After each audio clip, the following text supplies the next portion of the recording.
Well, many of you are likely familiar with the great American author Mark Twain, whose most famous works include The Adventures of Tom Sawyer and The Adventures of Huckleberry Finn. Well, deemed the greatest humorist the United States has produced, Twain was a courageous advocate for racial equality throughout the 1800s, using his writing to entertain and inform the world. Well, now the renowned author's fascinating life is the topic of Pulitzer Prize-winning biographer Ron Chernow's latest book, and he joins Walter Isaacson to discuss. Thank you, Biana. And Ron Chernow, welcome to the show. It's a pure delight to be here, Walter. Thank you.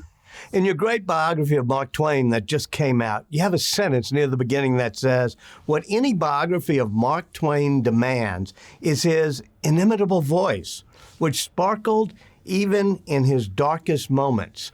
Man, there were a lot of dark moments from this book, but the prose reads almost like Mark Twain and the flowing of the river.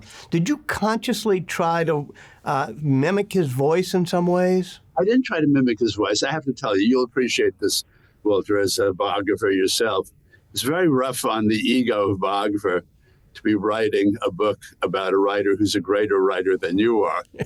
I think that having, spent 6 years with Mark Twain's language and humor flowing through my veins, maybe it elevated my writing a little bit. I like to think that, but thank you for the compliment. I was not in any way trying to adapt my writing to it. Although I must tell you that I felt writing this book, my prose was a little bit looser and freer.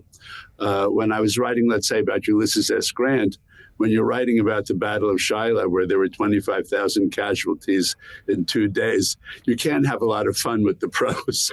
You feel that you have to adopt a very kind of formal and solemn prose. Whereas in the case of Mark Twain, I think that it had a liberating effect on me as a writer. You know, the character in this book that's the non-human character is the river. And it all flows. You have a narrative that flows like a river. How important was his childhood in Hannibal and becoming a river pilot? Well, when he was 4 years old, his family moved to Hannibal, which was right on the Mississippi River. And that here's this remote backwater. It's in the northeast corner of Missouri, slave-owning family in a slave-holding state. But he would walk out the door and turn to his left, and there just a block or two away was this broad, shining, magnificent river. And the river brought all the world into his life because the steamboats would dock. It was the big event of the day in the town. And off the steamboats would pour everything from circuses to minstrel shows to traveling salesmen to passengers. So it connected him with a much larger world. And I think it gave him this, fantasy of escape from this world. He grew up in a slaveholding family in a slaveholding state, and yet in some ways he writes what is the greatest anti-slavery book in the English language, at least, Huckleberry Finn. Ironically, it still gets banned sometimes because it uses the N-word. Tell me about his evolution on race. When did he realize how abhorrent slavery was? He's born into a slave-owning family, slave-owning state. He said that in the world of his childhood, a universal stillness reigned about the evil of slavery. He was taught in church not only that slavery was acceptable, that slavery was sacred and a peculiar pet of the deity that he said. So when he's a teenager going through his letters, it's full of very crude racist language, exactly what you would expect from someone growing up in that environment. But then what happens when he's in his early 30s, he woos and weds a young heiress from upstate New York named Livy Langdon. And the Langdon family brings much more than just wealth into his life because they had been abolitionists, active abolitionists on the Underground Railroad.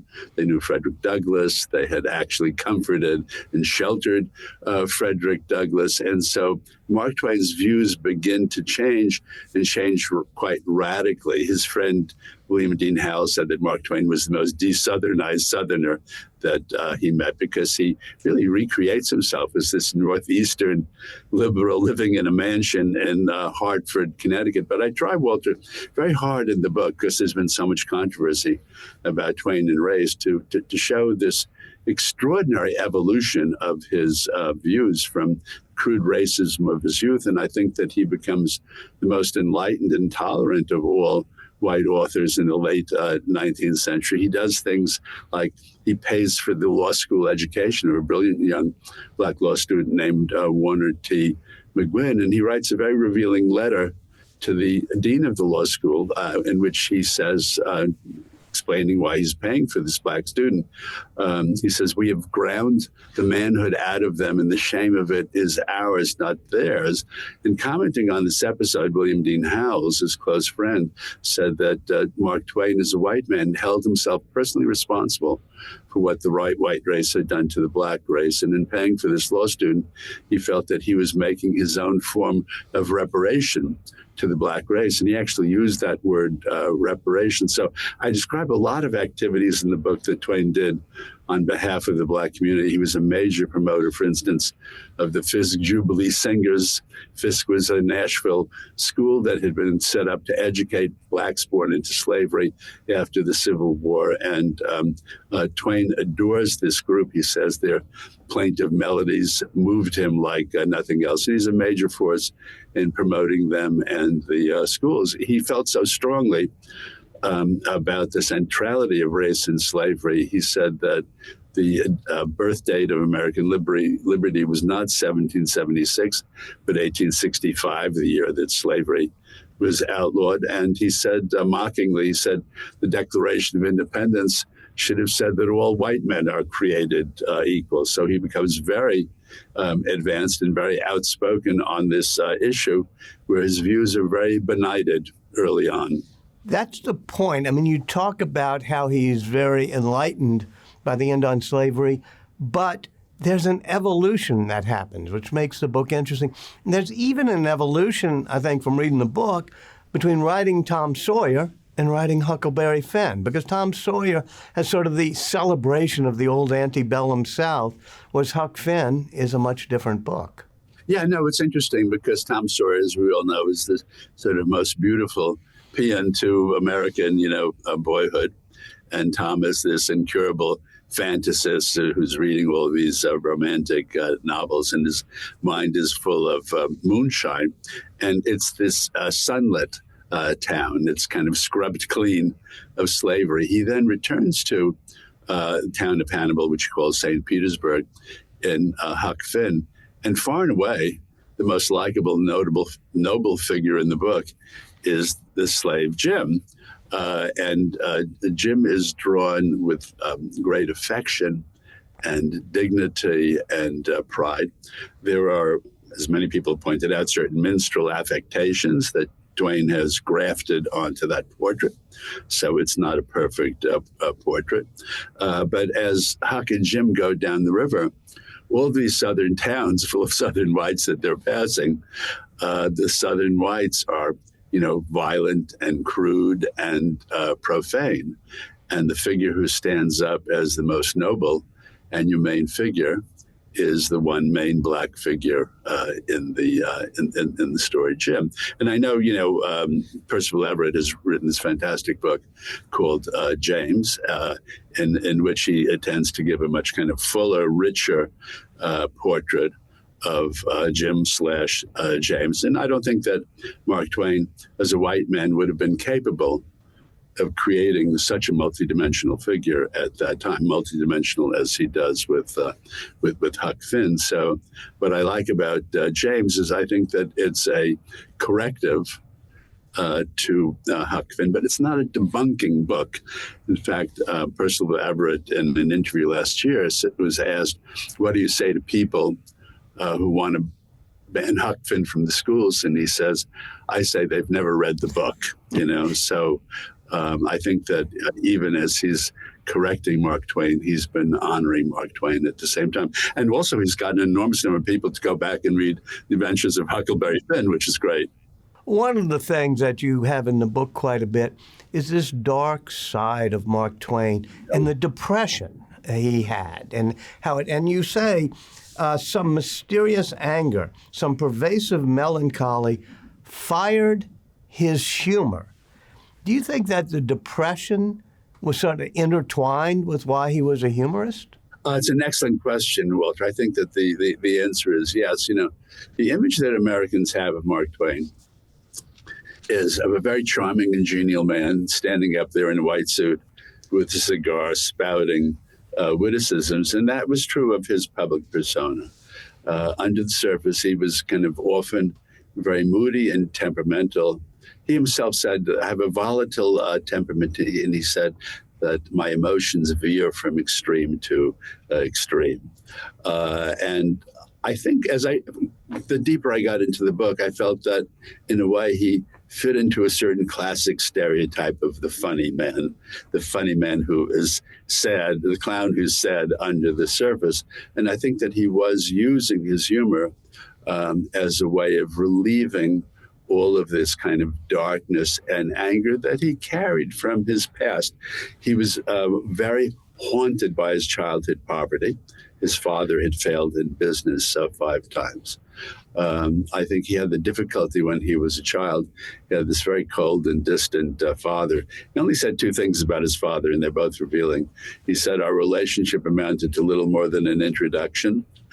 And then he also said, my relationship with my father was one of armed neutrality, you know, so that there was a kind of stunted emotional growth there. And the darker the topic, the funnier Mark Twain was. I mean, there's so many funny lines that Mark Twain had about his own death. Of course, the most famous one is when he said that the reports of his death were greatly exaggerated.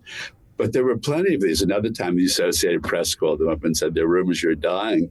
And he said, I would do no such thing at my time of life. So it's kind of the darker the material, the funnier he was. And I think that tells you something about why his humor has been so long-lasting. Well, one of the core parts of his humor is poking fun at the pretensions of the elite. And of course, he coins the term Gilded Age, which is what we refer to the late 19th century time of robber barons, 3 of which I think you've written biographies of. And one reason it feels timely is we seem to be in a new Gilded Age right now. Do you see this relevance of him to our new Gilded Age? I think that is part of Twain's appeal. You're right. His first novel was called The Gilded Age, co-authored with Charles Dudley Warner. And he talked about the rampant materialism in America. He talked about our moral ulcers. And he said very powerful things about the robber barons of his own age. He said of Jay Gould, he said before Jay Gould, Americans desired money. He said after Jay Gould, they bowed down and worshipped it. He wrote an open letter to Commodore Vanderbilt in which he said, what an unfortunate narrowing thing is when a man has so much wealth and has made a god of it rather than his servant. So we're going through a very similar period now of, you've written about this brilliantly, of tremendous technological innovations, creating huge new fortunes, creating extremes of inequality. But one thing I have to point out, Walter, is that, you know, Mark Twain on paper is always railing against the plutocrats, but in his private life, he is doing everything he possibly can to become one, that he not only wanted to be rich, he wanted to be filthy rich. I mean, there are a number of places that I talk about in the book where he invests in different new technologies that he imagines he's going to have a global monopoly.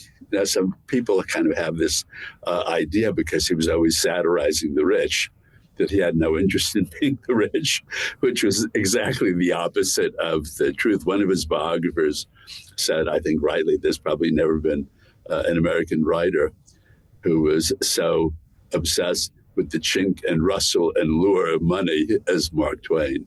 Over the years, the different types of biographies of Mark Twain reflect sometimes the current period we're in. I know that, you know, Bernard DeVoto did one back in the Depression, and then Justin Kaplan does Mr. Clemens and Mark Twain, which shows the schizophrenia of, you know, his character he invented and the writing he did. How do you see us looking at Twain through the lens of our current times?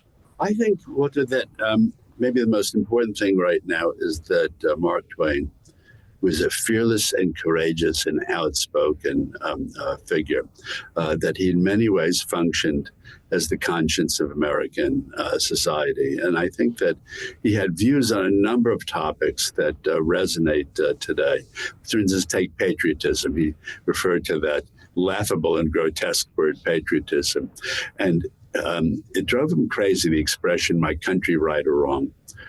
He said we should support our country all the time and our government when it deserves it. He also, this resonates today, he was very alarmed by the hyper-partisanship of his time. It got so bad, he said, that if the Democrats included the multiplication table in their electoral platform, the Republicans would vote it down at the next election.